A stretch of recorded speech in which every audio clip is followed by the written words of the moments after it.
Дорогие друзья, дорогие коллеги, я очень рад впервые в новом качестве принять участие и частично возглавить вечер сегодня здесь с вами в художественном музее.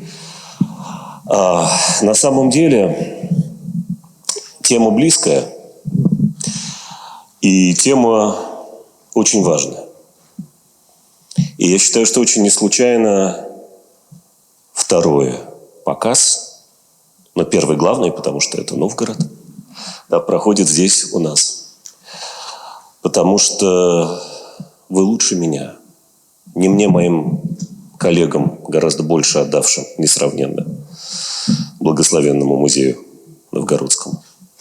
Это говорить, я думаю, все это лучше меня знают, что без Новгорода нет России, без Новгорода нет русского искусства. Новгород – это то место, где помимо нескольких веков византийского можно прийти и вот буквально пройти, благодаря Новгородскому музею, этим памятникам, которые он сохраняет, через тысячелетия русского искусства. У нас посреди детинца возвышается памятник тысячелетия России. Новгородский музей – это памятник тысячелетию русского искусства. Пути удивительному, пути незаконченному. И когда мы говорим с вами о русском искусстве, то, конечно, очень важно помнить, как много мы его теряли. Как целые страницы в этой удивительной летописи в силу политических обстоятельств, в силу определенных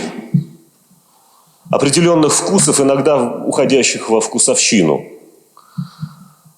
исчезали, выпадали. К числу этих явлений можно отнести, допустим, тех же поздних передвижников, которые с наступлением 20 века и даже персонально в вкусах Игоря Мануиловича Грабаря оказались никому не нужны. Теперь это удивительное русское искусство, которое приходится открывать заново. Не все передвижники именно поздние. То же самое касается поздней русской иконы. Совершенно понятно, что когда мы видим вот эту блистательную, удивительную историю начала собирательства, этот путь к открытию сокровищ нашего средневекового искусства,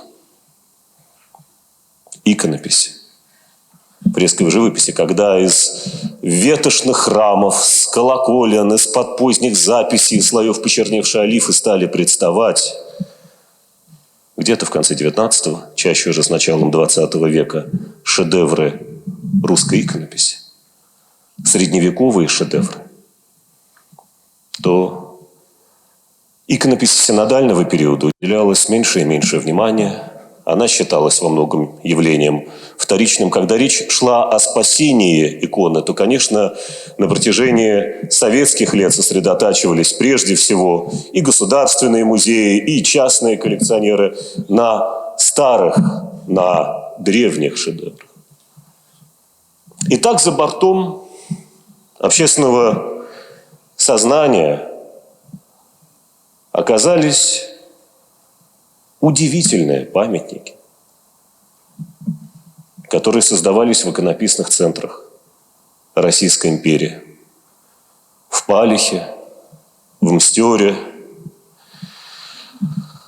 в старообрядческих центрах, тех же Гуслицах и так далее.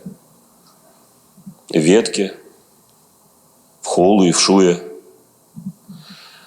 И очень радостно, что эти памятники сейчас возвращаются, занимают свое место на экспозиции, занимают свое положенное место в тех изданиях, которые создаются. Это радостное, новое, позднее обретение поздних сокровищ. И, конечно, для меня большая радость представить сегодня то издание, ту коллекцию, о которой мы сегодня говорим. Потому что в числе собраний, в числе собраний, ну, важно помнить, что, конечно, революционным здесь было инициировано Ириной Александровной Шалиной и Николаем Васильевичем Задорожным в музее почившего ныне в обозе Михаила Юрьевича Абрамова.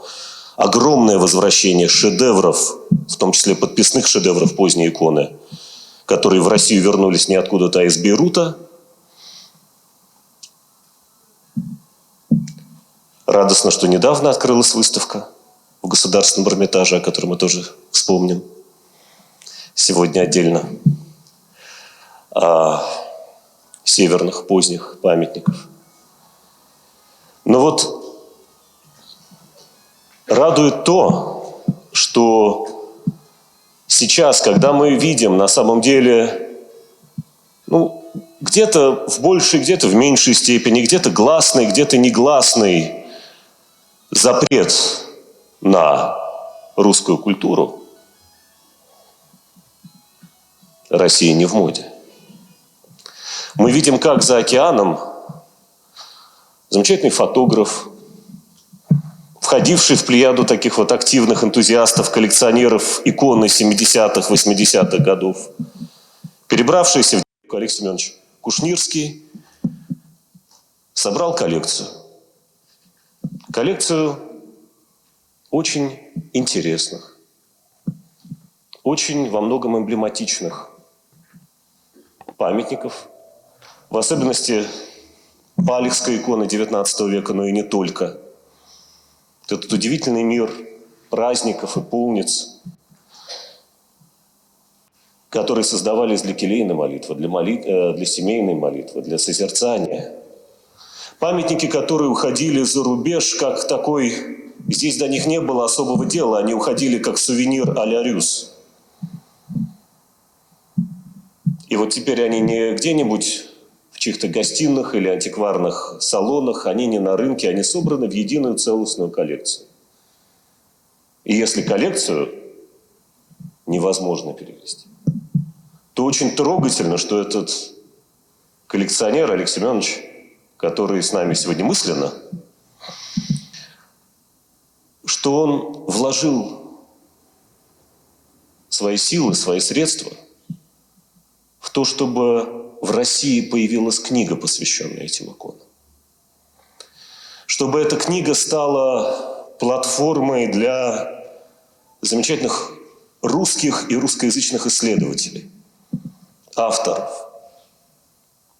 Чтобы эти памятники в виде книги вернулись домой, и чтобы они по обеим сторонам океана, по разным сторонам границ свидетельствовали о бесконечной вариативности, о бесконечной затейливой, многогранной красоте русской иконы.